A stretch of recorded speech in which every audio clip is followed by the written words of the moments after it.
Assalamualaikum dear student and good morning. This is Habibur Rahman, your English pedagogue. Hope you all are in the best state of health and iman and enjoying the barakat of Ramadan al-Mubarak. Dear student, we are so much concerned about your studies, so we decided to conduct online classes. I hope you will find these classes very beneficial and this will help you to gain your destination which is always to get good grades not only at local but at national level. Dear student, there are something which are most necessary to gain the destination. The first one is determination and track and the right track, and the last thing is speed. Dear student, I always used to say nothing is impossible to man who can will and do. So dear students, it's up to you. You have to willing to do to get good grade in schools at national level and in the board exams. We are going to start our today's lecture, which is about paper scheme, and it is also important by the side of your destination because it is a track on which we have to travel, on which we have to run. Dear student, paper scheme में हमारे पास जो है वो total marks 75 हैं. इन 75 marks को हम जब classify करते हैं तो उनमें हमारे पास 19 मार्क्स जो हैं वो ऑब्जेक्टिव के हैं and there are 56 marks subjective paper for subjective paper. Dear student, इन 19 को मैक्सिमम हमने अचीव करना है. इन 19 मार्क्स की डिवीजन जो है वो 4 पार्ट्स में है. सबसे पहला पार्ट जो है ए पार्ट, वो है use the correct form of verb. How can we use a correct form of verb? Dear student, एक और चीज मैं आपको बताता चलूं कि ये use the correct form of verb जो है carries 5 marks which are most important to get maximum marks. तो क्वेश्चन किस तरह से आएगा? ये ऑब्जेक्टिव का ए पार्ट है, use the correct form of verb. हमने इन 5 मार्क्स के जो ऑप्शंस है उनको करेक्ट करना है by using the correct form of verb. Example के तौर पर ये एक सेंटेंस लिखा है, they dash T every morning.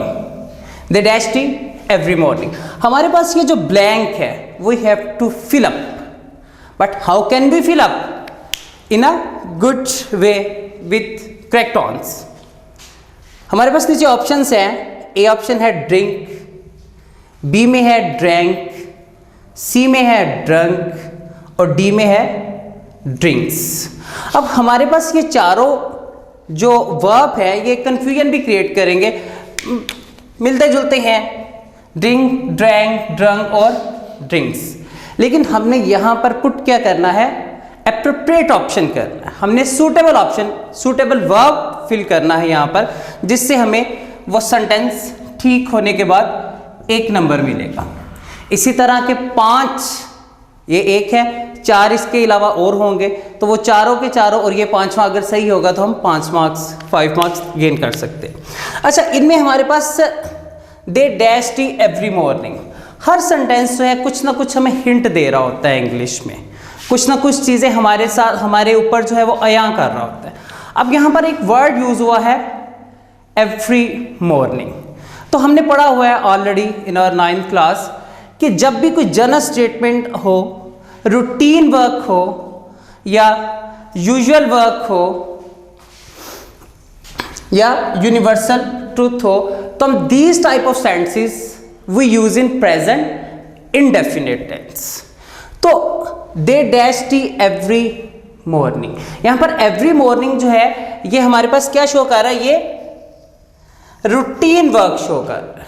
तो ये रूटीन वर्क शो कर रहा है, तो हमने इसके अकॉर्डिंग हमने एप्रोप्रिएट ऑप्शन जो है वो यहां पर फिल करनी है, जो है हमारे पास ड्रिंक। क्योंकि हमने पढ़ा है कि प्रेजेंट इंडेफिनिट टेंस में हमारे पास जब सब्जेक्ट जो है वो प्लूरल फॉर्म में होता है तो उसके साथ हम सिंपल बेस वर्ब का यूज करते हैं। तो डियर स्टूडेंट, इस तरह से ही हमने पांचों के पांचों जो ये सेंटेंसेस होंगे हमारे पास, उनको सही वर्ब यूज करते हुए करना है। आगे हमारे पास इसका बी पार्ट है, तो बी पार्ट में आ जाता है choose the words with correct spells. अब इधर भी हमारे पास जो है वो 4 पॉसिबल ऑप्शन होंगे। जो 4 पॉसिबल ऑप्शन होंगे उनमें 3 जो हैं वो तो होंगे इनकरेक्ट, सिर्फ there is a single option which with a correct spells.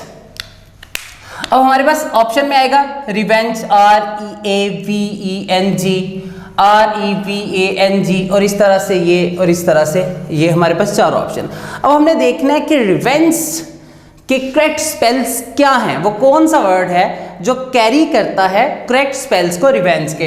तो REVENGE,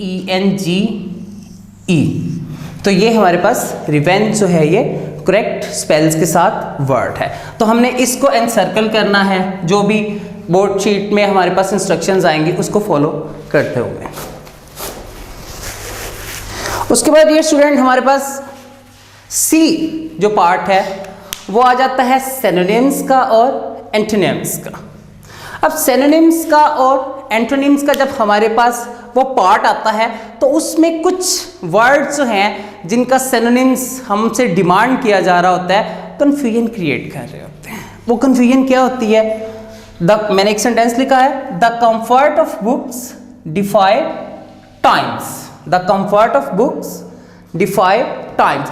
यहां पर हमने इस डिफाई वर्ड को जो है वो अंडरलाइन किया है। अब इस डिफाई को जब हमने अंडरलाइन किया है तो हमारे पास मैं खुद से ही लिख देता हूं, ये resist, disobey, disregarded and brave, ये 4 मैंने इसके सिनोनिम्स में वर्ड्स लिख दिए। अब हमारे पास क्या होता है, जब ऑप्शन आती है तो उसमें 2 सिमिलर उसके सिनोनिम्स होते हैं, लेकिन मोस्ट स्टूडेंट्स इसको इग्नोर कर जाते हैं कि आया कि ये वर्ड जो है वो उस सेंटेंस में एज अ नाउन यूज हुआ है, एज अ वर्ब यूज हुआ है, एज एन एडजेक्टिव यूज हुआ है।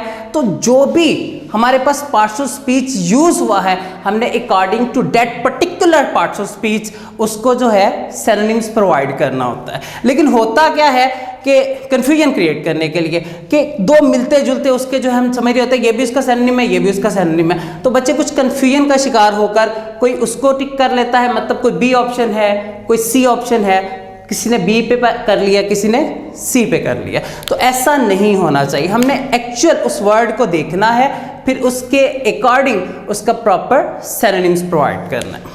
अच्छा, the comfort of books defy, defy का मतलब क्या होता है उर्दू में, परवाह न करना, मुकाबला करना। लेकिन जब हम इसको बामुहावरा पढ़ते हैं, the comfort of books defy times, किताबों से मिलने वाली राहत जो है वो ज़माने की परवाह नहीं करती, ज़माने की परवाह नहीं करती। अब यहाँ पर डिफाई के जो एप्रोप्रिएट मानी आएंगे वो क्या होगा, डिसओबे करना।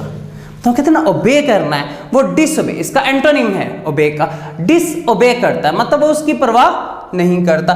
तो हमने इस चीज को मद्देनजर रखकर ये एप्रोप्रिएट जो उसका सिनोनिम्स होगा सिर्फ उसी पर टिक करना है। हालांकि ब्रेव जो है ये भी डिफाई के सिनोनिम्स में यूज होता है, डिसरिगार्डेड जो है वो भी डिफाई के सिनोनिम्स में यूज होता है, बट इन अनदर वे, किसी दूसरे तरह से, किसी दूसरे तरीके में, किसी दूसरी तर्ज पे वो आएगा। तो इस तरह से हमने क्या करना है, वो डिसओबे उसका एप्रोप्रिएट सिनोनिम देना है। अच्छा, ये तो हो गया उसका सी पार्ट। अब जो लास्ट है and the most important and the most functional part, वो क्या है, वो उसका डी पार्ट है, ग्रामर का यूज है। अब ग्रामर का यूज है तो इसमें भी जो है वो 5 पार्ट्स आएंगे, 5 सेंटेंसेस आएंगे जिनमें मुख्तलिफ तरह की जो है वो ग्रामर का यूज दिया गया होगा। अब मैंने एक सेंटेंस लिखा है someone at my cookies, someone at my cookies. अब यहां पर हमने समवन को जो है वो अंडरलाइन कर दिया है। समवन को अंडरलाइन जब कर दिया तो हमारे पास नीचे ऑप्शंस आएंगी, is it a personal pronoun, relative pronoun, indefinite pronoun और a definite pronoun. What is this, what is this, ये कौन सा जो है ये प्रोनाउन है। जब हमने पार्ट्स ऑफ स्पीच पढ़े होंगे तो जो मैं उम्मीद करता हूं कि आपने किए भी हैं 9th में, आपको याद भी होगा, आपको तमाम डिफाइंस जो हैं, तमाम उसके पैरामीटर्स पे पार्ट्स ऑफ स्पीच के आप पूरा उतरते हो, आपने वो किए हुए हैं। अच्छा, पर्सनल प्रोनाउन है, रिलेटिव प्रोनाउन है, इंडेफिनिट प्रोनाउन है या डेफिनिट प्रोनाउन है। तो हमने ये पढ़ा हुआ है कि समवन, हमने इंडेफिनिट की एक डेफिनेशन पढ़ी हुई है। Indefinite pronoun are those which do not refer to any particular person। क्या होते हैं indefinite pronoun? are those ऐसे होते हैं which do not refer to any particular person, जो किसी भी particular person को रेफर नहीं करते। क्या है ये, उसका रेस्ट पार्ट है जो मैंने उसके ऊपर लिख दिया, due to the lack of space, space की कमी की वजह से मैंने इसको ऊपर लिख दिया। But to person and things in general, okay, ये जनरल जो है पर्सन को रेफर करते हैं। जैसे समवन है, जैसे वन है, जैसे मैनी है, जैसे अदर्स है, एटसेट्रा। तो ये किसकी, personal, relative, indefinite and definite. Someone क्या है, ये जनरल फॉर्म में लिखा हुआ है। Do not refer to any particular person, ये किसी भी पर्टिकुलर पर्सन की तरफ रेफर नहीं कर रहा। तो हमने क्या करना है, ये क्या है, किधर है, इंडेफिनिट प्रोनाउन। तो डियर स्टूडेंट्स, इस तरह से हम अपने ऑब्जेक्टिव के 19 मार्क्स जो हैं वो गेन कर सकते हैं। अगर हम इस पे हीट दें, अगर हम इस पे कंसंट्रेट करें, then we can easily gain maximum 19 marks. और एक बात हमेशा जहन में हो, यही 19 मार्क्स जो हैं वो मैटर करते हैं टू गेन फुल मार्क्स। अगर आपके 75 मार्क्स आने हैं, आप 75 लेने के लिए आपकी एस्पिरेशंस है आपकी कि आपने 75 मार्क्स गेन करने हैं, तो ये 19 मार्क्स जो है ये बहुत ज़्यादा मैटर करते हैं। सो डियर स्टूडेंट, ये हमने पेपर स्कीम दी आपको ऑब्जेक्टिव की, जो कि 19 मार्क्स पे है। अब उसके बाद आ जाता है सब्जेक्टिव। सब्जेक्टिव में हमारे पास कितने मार्क्स हैं, 56 मार्क्स हैं। तो डियर स्टूडेंट, ये 56 मार्क्स जो है has a lot of importance, इनकी अपनी बहुत ज़्यादा अहमियत है। इनमें सबसे पहला आता है answer the questions. Answer the question जो है, मैं आपको दोबारा ये बता दूं, due to the lack of space मैं इसको बड़ा लिखने के काबिल नहीं हुआ। सो इंशाल्लाह मैं कोशिश करूँगा कि आपको सारी चीज़ें जो है मैं बोल के समझा सकूँ।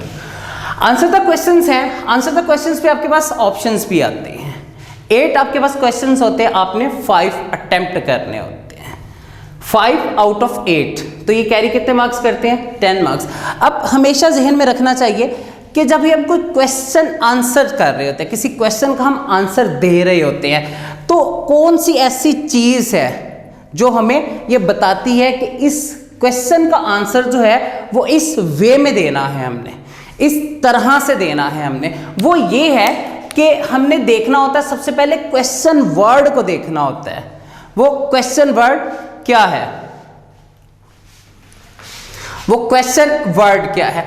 अगर किसी सेंटेंस में वाई यूज हुआ है, व्हाट यूज हुआ है, व्हेन यूज हुआ है, विच, मतलब वो वाले जो WH फैमिली से बिलोंग करते हैं वर्ड्स, वो क्या है, वो क्वेश्चन वर्ड्स है। अब हमने उस क्वेश्चन वर्ड्स को अपने जहन में रखते हुए उस क्वेश्चन का वी हैव टू आंसर, हमें उसका आंसर करना होता है। मिसाल, व्हाट चेंज्ड पिप्स लाइफ, यहां पर उसने क्या पूछा है, व्हाट चेंज्ड पिप्स लाइफ, पिप की लाइफ को किसने बदला, क्या चीज थी जिसने पिप की लाइफ को बदला।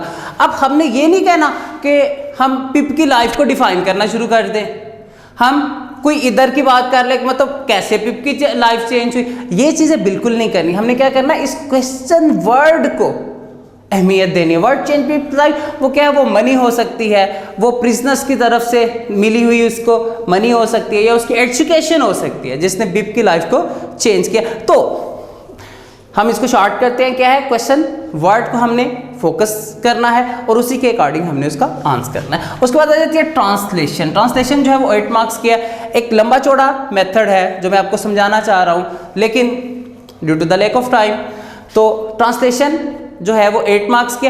हम में अमूमन क्या होता है, हम करते हैं ट्रांसलेट करते हैं वर्ड्स को एक लैंग्वेज से दूसरे लैंग्वेज में। अक्सर जो है वो वर्ड्स को आइसोलेशन में देखा जाता है, वर्ड्स को तन्हाई में देखा जाता है और उनको हम ट्रांसलेट, उनको हम उर्दू तर्जमा करने की कोशिश करते हैं। हालांकि ऐसा नहीं होता, हमें जो है बहुत ज़्यादा ग्रामर की सेंस रिक्वायर्ड है टू ट्रांसलेट अ पैराग्राफ। हमने पूरे कॉन्टेक्स्ट को देखना है, हमने पूरे सेंटेंस को देखना है, हमने देखना है उस सेंटेंस में कौन सा वर्ब यूज़ हुआ है, किस सेंस में हुआ है, हमने उसके अकॉर्डिंग उसको फिर हमने ट्रांसलेट करना होता है, ट्रांसलेट इनटू उर्दू। ये 8 मार्क्स की है। उसके बाद आ जाता है एसेस है। एसेस का मटेरियल जो है इंशाल्लाह आपको I will do my best to provide you soon as possible material regarding to essays। तो 15 मार्क्स के हैं। इसके अलावा स्टूडेंट्स खुद भी मेहनत करते हैं, वो खुद से भी एसेस क्रिएट करने की कोशिश करते हैं, बहुत अच्छी बात है ये। आगे समरी है। समरी जो है वो 5 मार्क्स की है।